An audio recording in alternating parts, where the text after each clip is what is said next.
問題：神係幾時開始有嘅？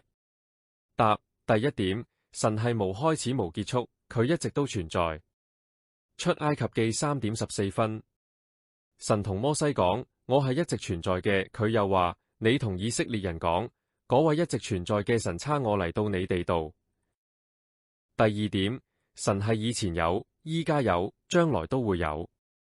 啟示錄1:8。主神話：我係阿爾法，我係奧米加，即係希臘字母最頭同最後嗰隻。我係以前有，依家有，將來都會有嘅全能者。啟示錄4:8。4隻活物每隻都有6隻翼，全身都係眼，佢哋晝夜不停咁講：神係神聖，神聖，神聖。主神係以前有，依家有，將來永遠都會有嘅全能者。第三點，神永遠唔會變。希伯來書1點12分。天地好似件舊衫咁會變，但你永遠都唔會變，你嘅生命冇終結。希伯來書13:8。耶穌基督無論係昨日、今日定係永遠，都係一樣。第四點，神係唔會死，唔會朽壞。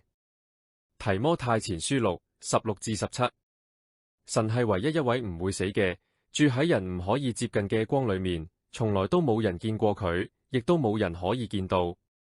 願榮耀同埋永遠嘅權能都歸俾佢。阿門。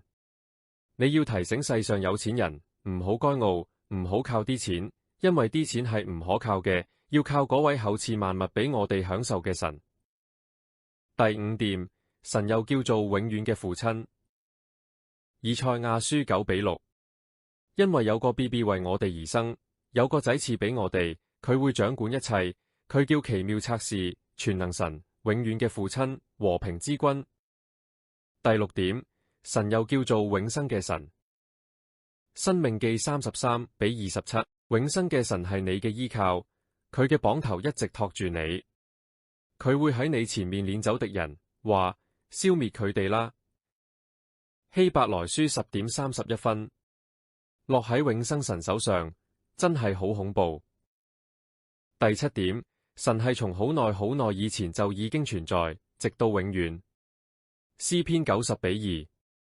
喺山未出現，天地未造成之前，從好耐好耐以前，